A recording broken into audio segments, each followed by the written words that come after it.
Hoje eu trago um assunto muito polêmico, que é a forma que você estimula um time ou uma pessoa a seguir o seu propósito, a fazer algo que você quer que ele faça. Então, de que modo? A gente pode, através de um propósito, convencê-lo que ele precisa fazer aquilo por algum motivo, ou por medo, que é as famosas carteiradas aí na empresa. Então, eu fiz por quê? Porque o chefe mandou. Ou então eu fiz porque a mãe mandou. E por que você está fazendo? Então é isso que eu vou trazer um pouco a reflexão de vocês. Pode passar? Meu nome é Guaissara, eu sou Agile Coach no Itaú Unibanco, também facilitadora de Management 3.0. Fiquem à vontade para me contatar após a palestra, ou se vocês tiverem alguma dúvida, quiserem algum material. Esses são meus contatos e no final eu repasso eles de novo. Quem aqui é fã de Velozes e Furiosos? Opa, só 3? Quem aqui já assistiu algum filme da sequência, pelo menos? Ah, já melhorou, né? Nem que seja o primeiro. Tem uma cena, eu sou fã de carteirinha, mas tem uma cena que eu achei sensacional, né?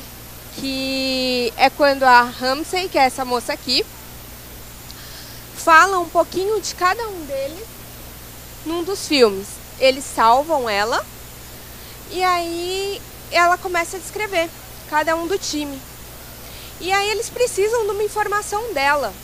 E essa outra moça, esse moço, pergunta pra ela: aonde que tá guardado tal pendrive que eu preciso? E ela fala direto: tá na cidade tal. Aí essa moça aqui fala: nossa, se fosse outras pessoas, precisaria te torturar para você dar essa informação. A gente acabou de te salvar. Por que você contou assim, de forma tão fácil pra gente? Aí ela fala: porque a vida é binária, 0 ou 1. Só 2 coisas mantêm um grupo unido da forma que vocês são: ou medo ou lealdade. E eu não vejo um pingo de medo em vocês. Então, quando as pessoas entendem que aquele grupo está unido por um propósito, ela se une a esse propósito. Se ela visse que era um grupo desunido ou por medo, sem conhecer, ela não conhecia, ela sabia que tinha sido sequestrada e um outro grupo estava sequestrando ela de novo, por causa de uma informação. No primeiro grupo ela não confiou, no segundo ela confiou, sem ao menos saber quem eles eram. Simplesmente porque ela sabia que eles estavam unidos por lealdade. E aí eu trago uma pesquisa desse carinha aqui, que ele fala que pessoas arrogantes não são respeitadas e afastam pessoas, ao contrário do que elas pensam, porque elas são frias e abusam da autoridade. Já um líder humilde, ele consegue mobilizar e alcançar o objetivo proposto dele. Então, a arrogância destrói relacionamentos e destrói empresas. Não precisa ir muito longe, né? Então, a gente tem uma amizade, que a gente é arrogante, a gente acaba destruindo. A gente consegue como? Através da humildade. Então, ele fala que a gente precisa ser sempre o quê? Aberto à opinião dos outros, ser flexível. Ninguém é igual a ninguém, né? Então, a melhor forma é quando você se coloca no lugar daquela pessoa e entende, ao invés de simplesmente obrigar algo.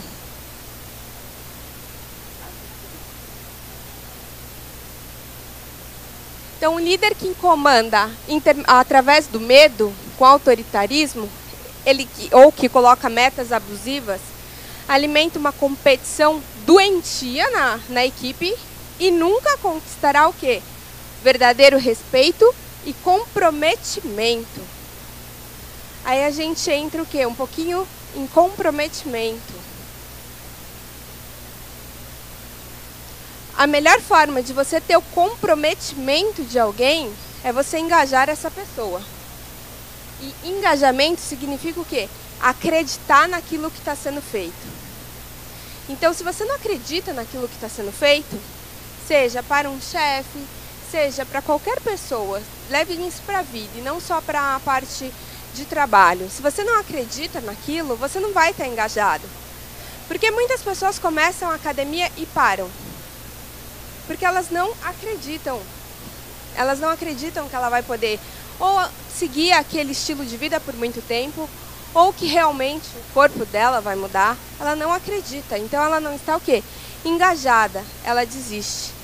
Porque uma pessoa que às vezes passou por um procedimento cirúrgico no coração, porque teve infarto ou qualquer outra coisa, o médico fala, você precisa fazer atividade física. Pelo menos uma vez por semana ela começa a caminhar de manhã, correr e leva aquilo por muito tempo. Porque ela já viveu sem aquilo e ela viu que deu errado. Então ela acredita que aquilo vai trazer uma condição de vida que ela quase perdeu. Então ela está o quê?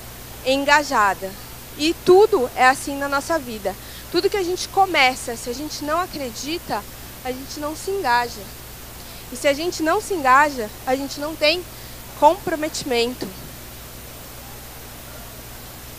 E aí eu trago uma provocação para vocês. O que vocês acham que é propósito? Um de cada vez. O que é um propósito para vocês? Pode falar. É um motivo que você acorda de manhã, perfeito. Mais alguém? Pode falar.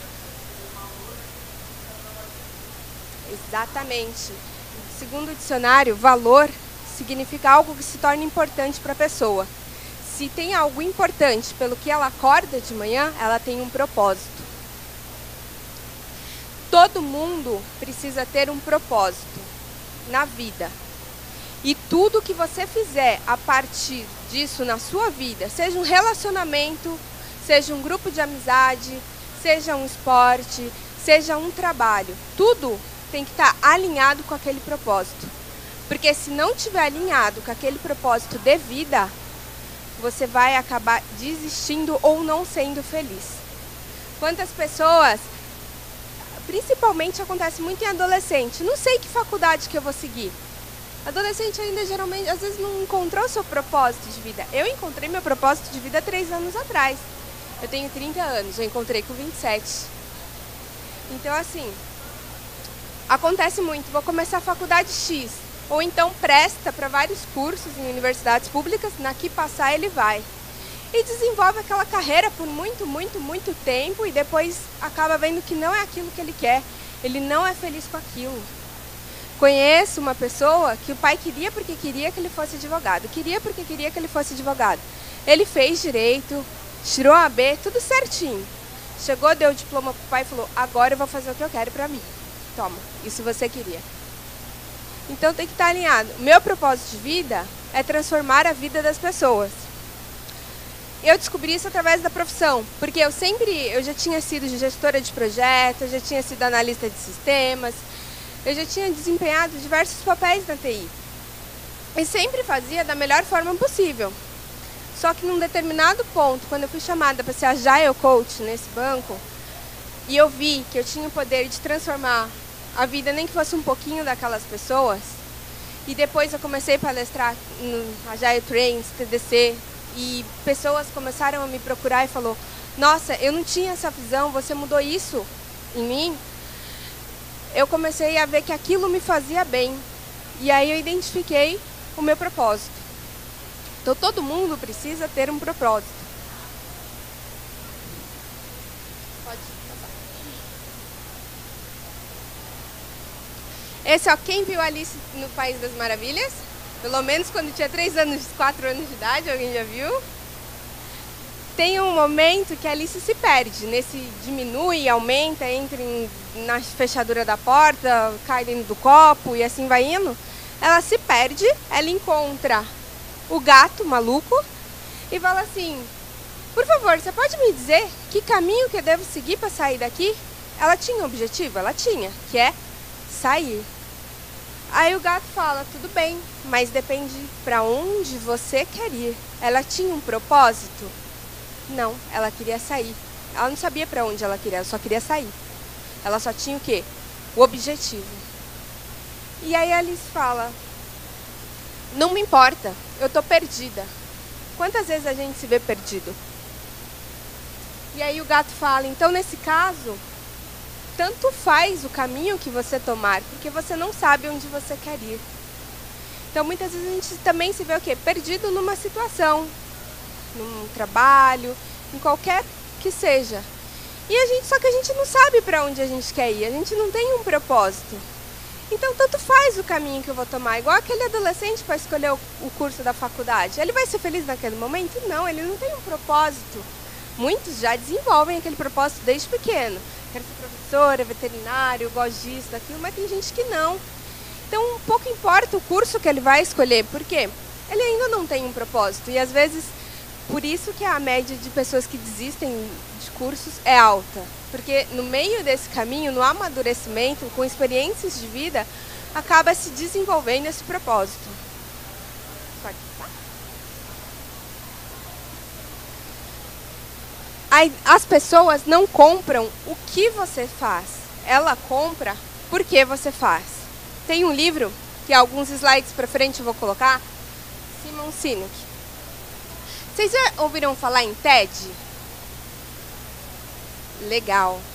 Alguém já ouviu o TED desse Simon? É sensacional. E eu vou falar um pouquinho, para quem já viu vai ficar um pouquinho repetitivo, para quem não conhece, é bom depois daqui ouvir. É sensacional. E ele fala muito isso, que as pessoas compram o porquê você faz determinada coisa e não o quê. Voltando a alguns slides atrás, as pessoas se engajam aqui. Ela tem comprometimento aqui. Quando você mexe com o propósito de vida de uma pessoa, você engaja ela a fazer ao que você precisa que ela faz pelo porquê e não pelo o quê.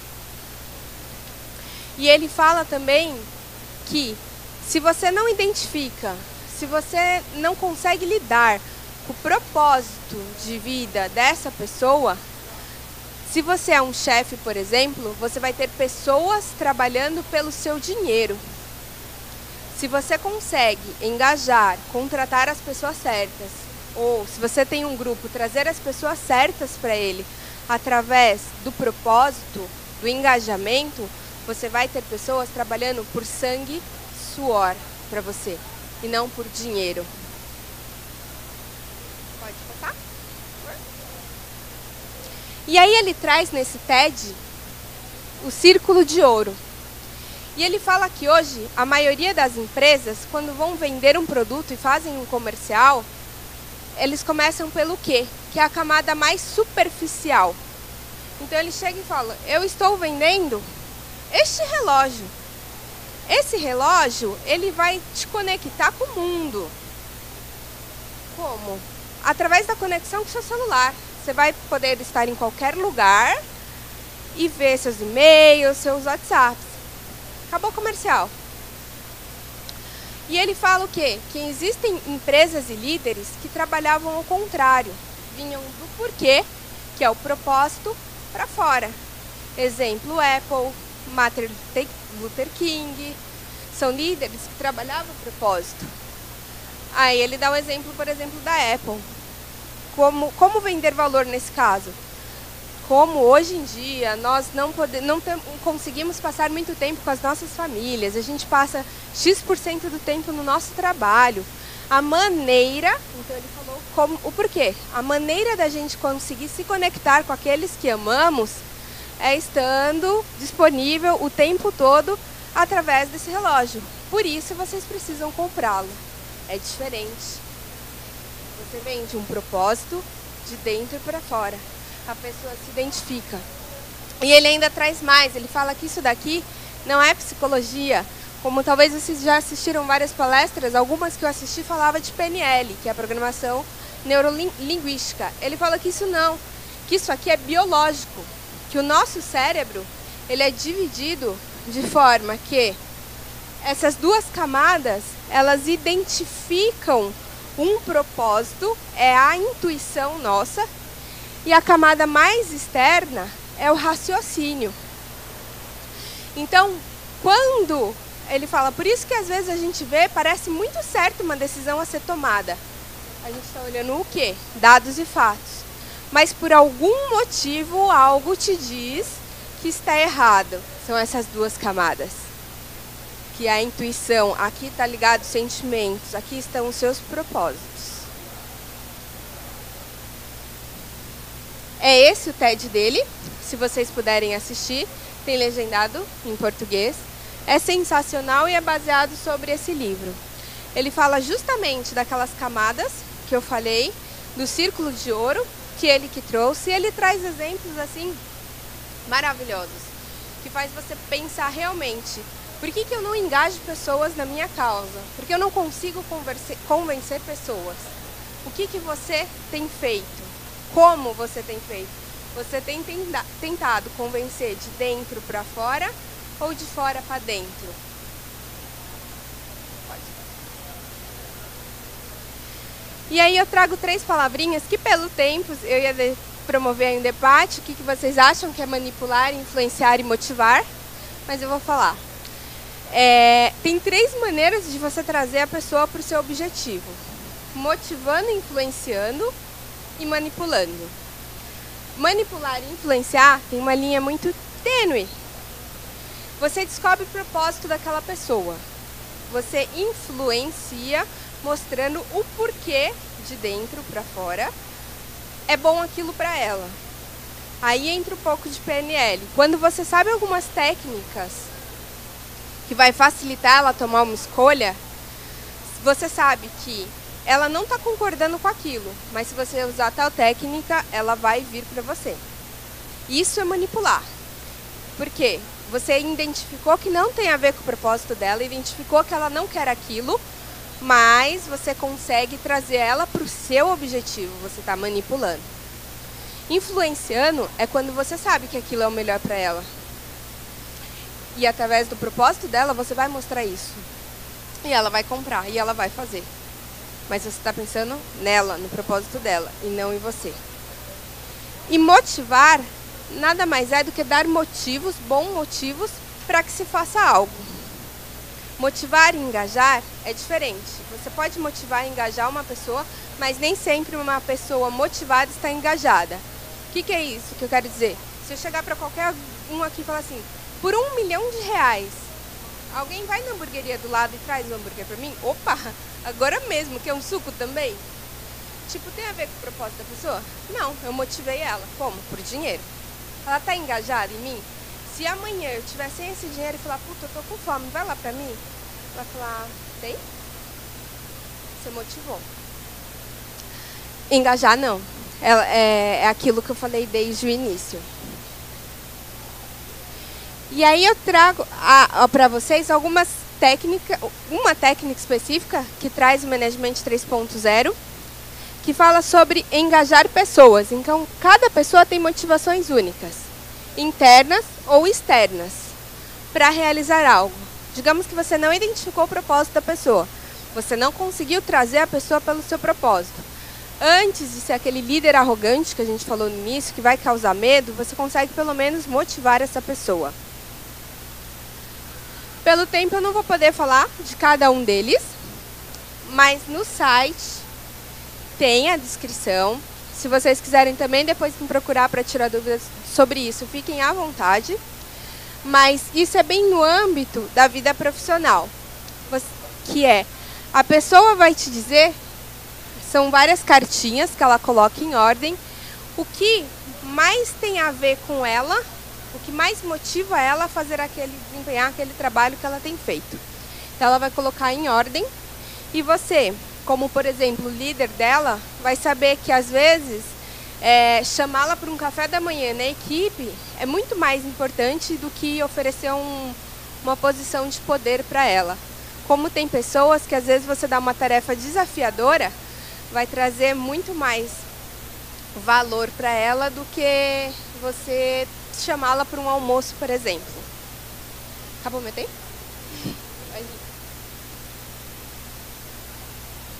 Esses são os meus contatos. Eu só queria dar mais um último exemplo, posso? Que eu vi ontem no workshop dele, do Marcelo, que eu achei sensacional.